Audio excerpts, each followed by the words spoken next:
Hello and welcome, and of course, it's today in the news.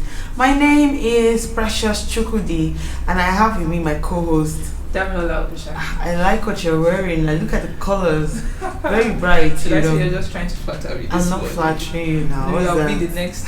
What does she say? Mrs. Gucci that like bright colors. Okay, unfortunately, this is not Versace.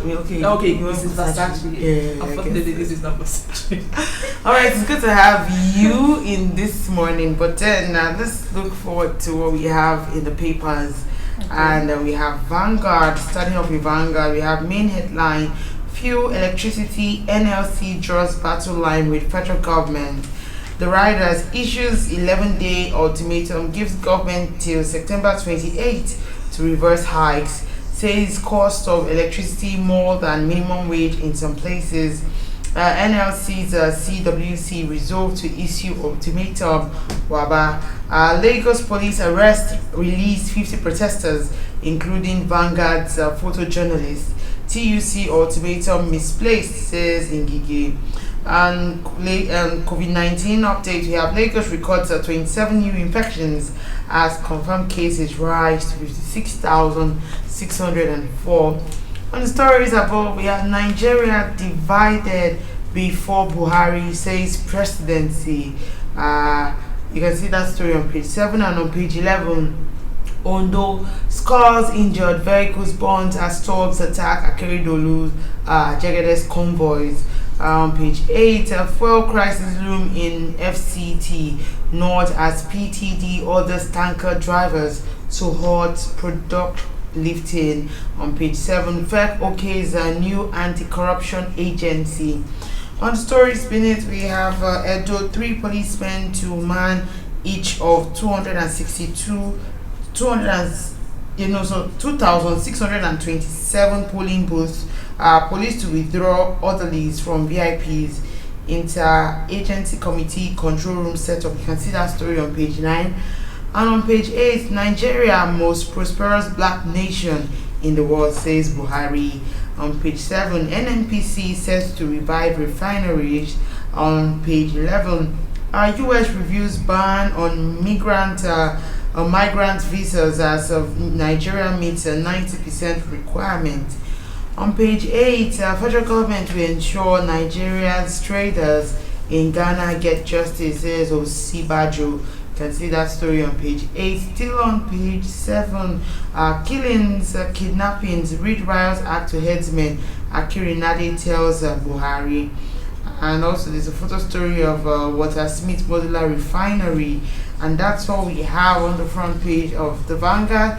And from Vanguard, we move straight to the Punch newspaper. And on the front page of the Punch newspaper, we have electricity tariff, fuel price hikes, TUC tackles Ngige, NLC issues 2-week ultimatum to federal government. And the riders, Congress licenses 79 civil society groups for September 23 protest. NLC plans nationwide protests starting from September 28. Trade Union Congress letter to Buhari misplaced, says federal government. You can see more of that on page 2. And moving on to the stories below, on page 11, we have 42 ambassadors await postings 96 days after Senate confirmation. Terrorists occupying Keishi or Oyo National Park, and that's coming from Gani Adams. You can see that on page 8. A Unilag visitation panel concludes probe, submits reports today.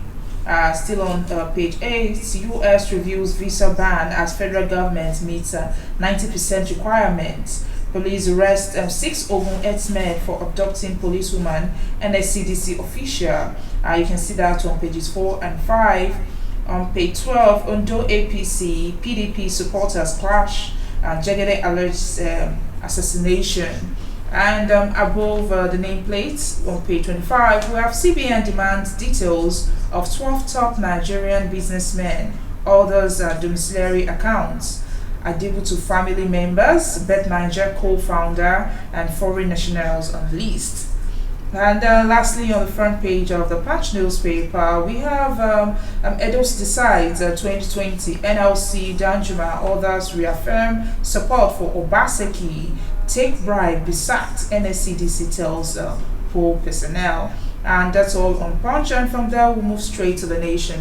And on the Nation newspaper, we have main headlines: petrol, electricity prices, labor issues, ultimatum. The writer says federal government to examine request, says Ngige, protest in Lagos and Osun. The stories above, we have 30 sectors showed negative growth in half year. You can see that story on page 25. And on page 25 still, NNPC begins refinery rehabilitation. PH plants ready 2023. Also on page 29, terrorists create camps in Oyo North, says Adams. 8th injured as Jegede Akeredolu supporters clash. On page 3, we will forge a more united Nigeria at 60. 12-month activities begin. You can see that. And away from the Nation, we move straight to This Day newspaper. And on the front page of This Day, we have Ngige Yamu, my simple agenda will transform Edo, promises to diversify economy. Obaseki fails to show up as conversation despite written invitation due processes. You can see that on the front page and more on page 8. And here we have Buhari will work together towards greater inclusiveness, participation of Nigerians, says Nigeria most prosperous black nation unveils Nigeria at 60 logo. You can see that on page 6.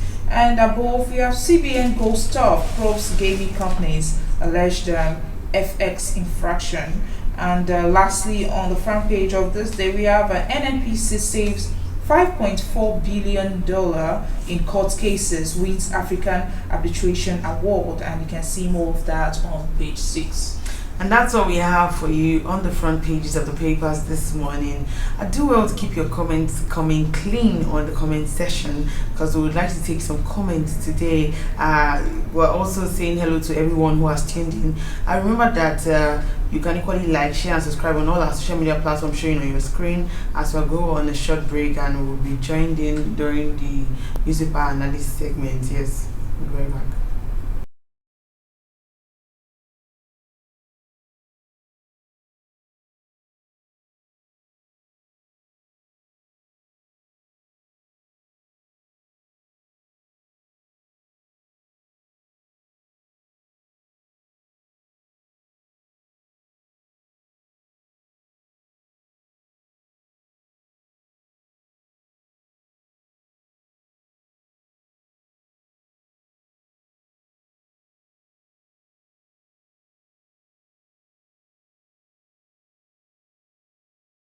Welcome back. I mean, just joining, it's still today in the news, and you're welcome to the newspaper analysis segment. My name is Precious Jegede, and I have my co-host with me, Damilola Ogunsaki. All right, let's just move straight to what the papers are talking about this morning. And for electricity, NLC draws battle line with federal government, and the stage appears set for a showdown over the recent hikes in the pump price of petrol and electricity tariff, as the Nigeria Labour Congress NLC yesterday gave the federal government an 11-day deadline to reverse its decision or face a nationwide indefinite strike. And mass protests from September 28 rather. This came on a day protesters under the aegis of Joint Action Front JAF for the second time in 1 week stormed the streets of Lagos to protest the hike. A development that led to the arrest of about 50 persons, and including a Vanguard photojournalist. The Minister of Labour and Employment described the 7-day ultimatum given by the Trade Union Congress as misplaced. Also, in a communique read by the NLC President Ayuba Waba, he contended that the hike had rendered the new minimum wage of 30,000 naira worthless as a result of rising inflation. And speaking, when you check the papers every day, there's a major focus on the fuel hike and also the tariff hike too, and it's a very big problem because we're not making more money. We don't have, nobody's salary is being increased, rather people's salaries are being decreased. And the government saying that it's because they're trying to deregulate, and that's the reason why That's the reason why they're trying to increase, the further. If they even look at, the dollar rates, they would even increase. Fuel will no longer be 161, it will now be 183.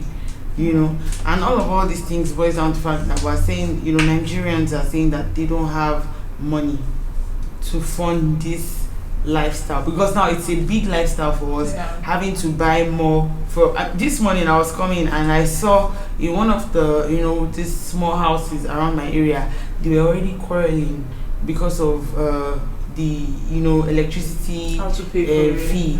They say, can I be paying 5,000? Apparently I think they give them about one. When they shared the bill, maybe what they paid last month was about 1.5. Everybody had to pay 1.5. Now they're paying 5K or 6,000 naira each person. Yes, each person. Imagine someone who has not worked in a couple of days or has not even earned salary. Some people are still being owed salary and they have to deal with paying so much money. It's a lot for them. And so TUC has given them an ultimatum. I think TUC gave a 7 days ultimatum, and NLC has given an 11-day deadline, saying that if the government doesn't do anything to reverse the petrol price to its initial amount, there will be nationwide strike. That's what they're saying. And I don't really want to imagine how it's going to look like, nationwide strike. Right. And because we don't have 24 hours electricity. No, we don't have. We don't have. How are we going to cope? Already, I think I told you one time now that in my streets in this thing, downside, the down part now, okay, we do have lights, but up parts they've not had light for 6 months. Apparently, they said their transformer was actually taken away by by NEPA and all that.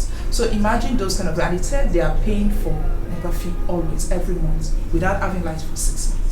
So can you tell me how those type of people, how they will pay for this increased stuff? So you just reminded me of something too. In my area, like half of the streets has a particular transformer that they use. The other half is with another transformer. Now that transformer isn't working again. Like I don't even know how. One day you just one. So the other street, the other part of the street, same street, doesn't have lights now, and they still brought bill for them to pay. Same thing with my area. So that's just weird. It's really alarming. You see yourself coming in and one part they don't have light, and you're like, are you in another planet? Luckily for me, I'm in a part where they have light. But that's why you're happy this morning. But away from that, let's look at that of what is going on in those states. Of course, those state election will be happening, I think, on Saturday, right? Yes. Yes, it will be happening on Saturday, and a lot of people are really, we've been looking at what has been going on the front pages of the paper, and what people have been saying, that there's anxiety and all that. But the police yesterday said it will deploy 3 policemen to each of the 2,627 polling booths in the 192 wards of Edo during Saturday's governorship election. The force said it would enforce the withdrawal of police order lines from all VIPs during the election. The Deputy Inspector General of Police, that's DIG in charge of research and planning, Adeleye Oyebade, says the police officers have been properly briefed on their expected roles and conduct during the election, bearing in mind strict adherence to the principles and rules of the Code of Conduct for police officers, and men of the Nigerian police force, and all other security personnel deployed for the election must also adhere to the Code of Conduct and rules of engagement on election duty. It says the police officers and other counterparts from a sister agency who are involved in the election will be posted to the polling booths by names and would wear identifiable tags for easy identification. He also said that as a prelude to the election, and the police recently mopped up arms to curtail the proliferation of illegal arms. Therefore, says that no carrying of arms by persons, groups, or outfit by whatever name would be allowed. The DIG also disclosed that as from midnight on Friday, that's tomorrow, the restriction of movement would commence till same time on Saturday, warning that no one is allowed to wear any clothes, emblem, or color signifying any political party to the polling unit on Saturday. He also announced the establishment of a joint control room with dedicated lines for the use of public, especially during emergencies, as part of efforts geared towards efficient management of information and security. There's actually a lot of information that the assistant DIG gave in this, and different rules that police officers will follow, and how people will dress and different things. But you can always get the details on our website, and also the emergency phone numbers, they're on our website. You can get it from there. I think this is actually good, looking at what is going on in Edo State with anxiety, people complaining. We in Lagos, not only Lagos, other parts of the state, they are wondering how the people will be, come out that day to vote without worrying about what will happen, the talks and different violence that will happen, because we've been seeing a lot of things on the media and papers and all that. But seeing the way the police officers and the DIG, the assistant DIG, they've actually set up everything, and they've told the people that this is going to go. I think it's really going to go out smoothly on Saturday, and we hope so. But don't forget, always get the emergency phone number from our website.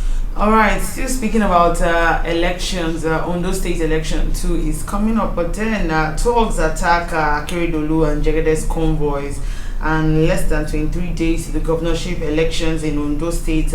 Political talks yesterday attacked the convoys of Governor Rotimi Akeredolu, the All Progressive Congress APC candidate, and his People Democratic Party PDP counterpart Eyitayo Jegede in Oba Akoko in Akoko Southwest Local Council of the state. Both candidates were in the town to campaign ahead of October 10 election. Media aides to both candidates traded words, blame to in separate statements issued in Akure, while Akeredolu said his convoy was attacked by Jegede's supporters in PDP's supporters. The PDP candidate countered, insisted that the governor's dogs were the attackers, and they've been going back and forth. And I mean, the election is just coming some few days, and do you think that some of all these things are like really expected for people to, be accusing one party to accuse one party or the other? Do you think it's expected? Should I say that it's expected, since actually for a long time, since when I was small, I know I've always been seeing this on the papers. Even when I was not reading the papers, then I'm always watching it on TV. When you hear the other party saying this is what the other party is doing, and this one saying this is what the other party is doing. So it's like something that Nigerians are used to. Sometimes when you see something that is even supposed to be investigated, you hear Nigerians saying it's a normal political talk. So what's all this? So it's something that an average Nigeria, we actually listen. Well, I think that this is not something that is surprising when both parties begin to one party is accusing another party for something that they feel like they did to them and all of that. But then who now attacked who? That's the question. Who attacked who? Because we really do not know. All right. Okay. Yeah. Okay. So talking here now, we have okay. So the special advisor on media and publicity to President Muhammadu Buhari, that's Mr. Femi Adesina, has said Nigeria has been divided, and it did not start under the current president, President Muhammadu Buhari. And according to him, right from amalgamation, Nigeria has been a divided country. He was reacting to comments made by ex-president Olusegun Obasanjo and also Wole Soyinka, playwright and Nobel laureate, who said that Nigeria is more divided than ever before. Defending the president, Adesina says Nigeria is an inconvenient amalgamation, but we have kept it and we have worked at it. That's quoting Adesina. He said he's also saying that there is no time in the history of the country that the country was not divided, and they have kept it, and they're also trying to make it work.